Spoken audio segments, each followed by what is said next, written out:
प्यारे बच्चों नमस्कार। चलिए आज हम सॉल्व करते हैं कक्षा 10वीं गणित सन 2022 से 2025 तक आए हुए एक शब्द या वाक्य में उत्तर। इसमें पहला क्वेश्चन जो दिया है वो आपके सिलेबस से बाहर हो चुका है, इसलिए हम इसे सॉल्व नहीं करेंगे। क्वेश्चन नंबर 2 है, यदि a और b वास्तविक संख्याएं हैं और a बराबर नहीं है 0, तब द्विघात समीकरण किस रूप का होता है? यह मानक रूप का होता है। इसे हम कुछ इस तरह से लिखते हैं, ax² + bx + c बराबर 0। ये इसका आंसर होगा। क्वेश्चन नंबर 3 है, समकोण त्रिभुज प्रमेय का नाम लिखो। तो समकोण त्रिभुज प्रमेय का नाम है पाइथागोरस प्रमेय। पाइथागोरस प्रमेय। पाइथागोरस प्रमेय क्या होती है? कर्ण का वर्ग बराबर लंब का वर्ग प्लस आधार का वर्ग। क्वेश्चन नंबर 4 है, मूल बिंदु से बिंदु एक्स वाई की दूरी लिखिए। तो मूल बिंदु से बिंदु एक्स वाई की दूरी का सूत्र होता है कर्णी x² + y²। ये इसका आंसर होगा। क्वेश्चन नंबर 5 है, सर्वाधिक बारंबारता वाला वर्ग क्या कहलाता है? तो सबसे अधिक बारंबारता वाला वर्ग जो होता है वो बहुलक कहलाता है। तो इसका आंसर क्या आ जाएगा? इसका आंसर आ जाएगा बहुलक। अगला क्वेश्चन है, एक असंभव घटना की प्रायिकता क्या होगी? तो असंभव घटना ऐसी घटना होती है जिसका घटित होना संभव ही ना हो। तो ऐसी घटना की प्रायिकता क्या होती है? 0 होती है। ये इसका आंसर होगा। क्वेश्चन नंबर 7 है, PE + PE वार का मान क्या होगा? तो PE + PE वार का मान 1 होता है। इसका आंसर 1 होगा। क्वेश्चन नंबर 8 है, द्विघात समीकरण ax² + bx + c बराबर 0 के लिए विविक्तिकर का सूत्र क्या होगा? तो विविक्तिकर होता है d बराबर b² - 4ac। ये विविक्तिकर का सूत्र होता है। क्वेश्चन नंबर 9 है, किसी AP के प्रथम पदों का योग ज्ञात करने का सूत्र क्या होता है? तो समांतर श्रेणी का योग ज्ञात करने के लिए हमने 2 सूत्र पढ़े हैं, जो है Sn बराबर n/2 a + l या a + an भी लिख सकते हैं।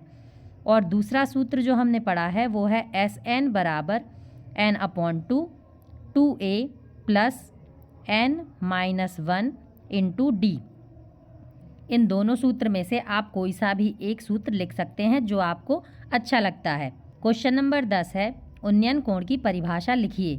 तो उन्नयन कोण की परिभाषा क्या होती है? उन्नयन कोण दृष्टि रेखा तथा क्षैतिज रेखा के बीच बना हुआ कोण होता है जब हमें किसी वस्तु को देखने के लिए अपने सिर को ऊपर की ओर उठाना पड़े। तो यह उन्नयन कोण की परिभाषा है। क्वेश्चन नंबर 11 है, स्पर्श रेखा और वृत्त के उभयनिष्ठ बिंदु को क्या कहते हैं? तो स्पर्श रेखा और वृत्त के उभयनिष्ठ बिंदु को स्पर्श बिंदु कहते हैं। तो इसका आंसर होगा स्पर्श बिंदु।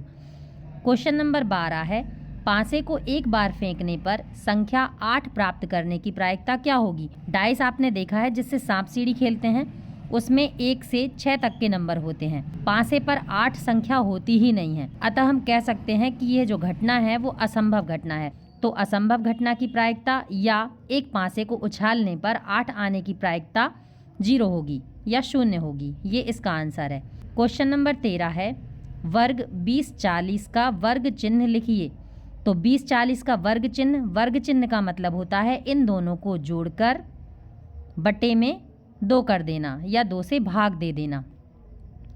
तो 20 + 40 हो जाएगा 60/2। तो इसका आंसर आ जाएगा 30।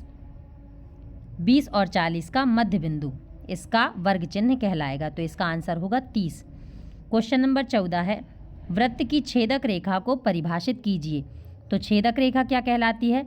ऐसी रेखा जो वृत्त में छेद कर दे वो छेदक रेखा कहलाती है।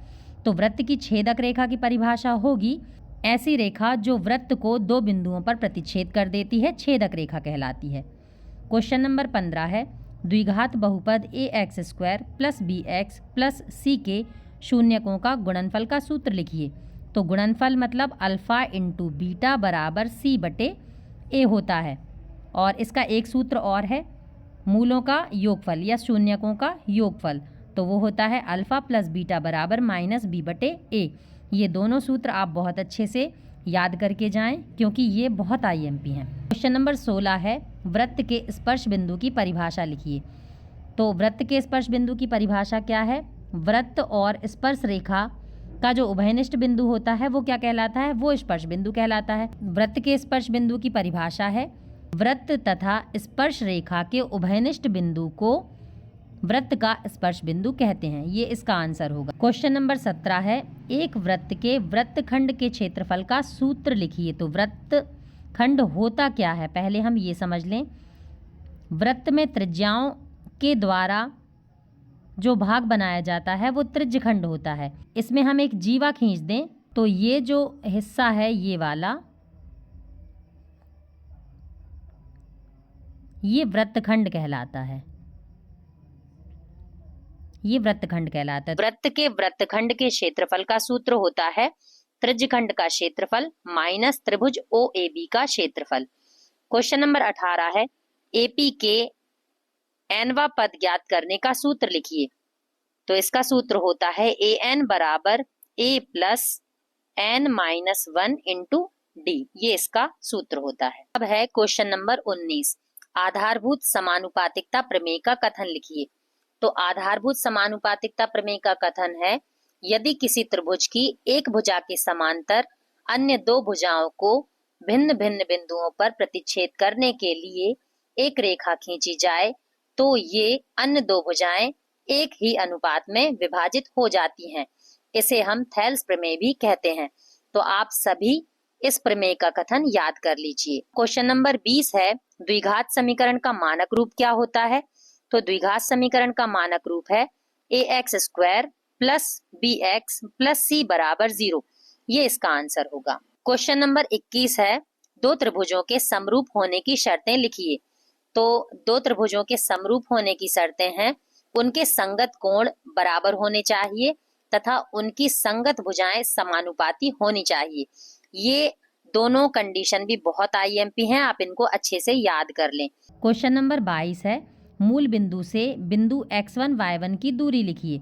तो मूल बिंदु से बिंदु xy की दूरी का सूत्र होता है कर्णी x² प्लस y²। एक बिंदु तो मूल बिंदु दिया होगा और एक बिंदु जब x और y दिया हो तो हम इसे लिखेंगे कर्णी x² प्लस y²। इस क्वेश्चन में x1 y1 दिया है तो यहाँ हम लिख देंगे कर्णी x1 का स्क्वायर प्लस y1 का स्क्वायर। अब इसकी जगह अगर कोई नंबर देंगे तो यहाँ x और y की जगह आपको नंबर की वैल्यू रख देनी है और उसको हल कर देना है। क्वेश्चन नंबर 23 है, किसी खंबे की छाया तथा ऊंचाई समान होने पर सूर्य का उन्नयन कोण कितना होता है? तो इसका आंसर आएगा 45 डिग्री। क्वेश्चन नंबर 24 है, कोण थीटा और त्रिज्या r वाले त्रिज्यखंड के क्षेत्रफल का सूत्र लिखिए। तो त्रिज्यखंड का क्षेत्रफल होता है थीटा बटे 360 गुणा पाई r स्क्वायर। ये इसका आंसर होगा। क्वेश्चन नंबर 25 है, दो बिंदुओं x1 y1 व x2 y2 के बीच की दूरी होती है। दो बिंदुओं के बीच की दूरी होती है कर्णी x2 माइनस x1 का whole square plus y2 minus y1 का होल स्क्वायर। ये दो बिंदुओं के बीच की दूरी का सूत्र है। मुझे पूरी उम्मीद है कि इन सभी वीडियो से आपको परीक्षा में बहुत हेल्प मिलने वाली है। आप सभी विद्यार्थी इन सभी ऑब्जेक्टिव के वीडियो को अच्छे से देखकर और समझकर जाएं। धन्यवाद।